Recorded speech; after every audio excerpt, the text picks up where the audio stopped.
मित्र प्यारे नू हाल मुरीदां दा कहना,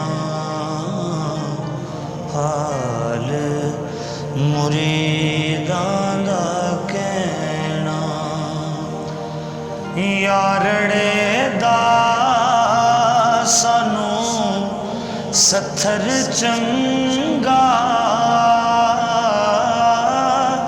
भट खेड़ियां दा रहना।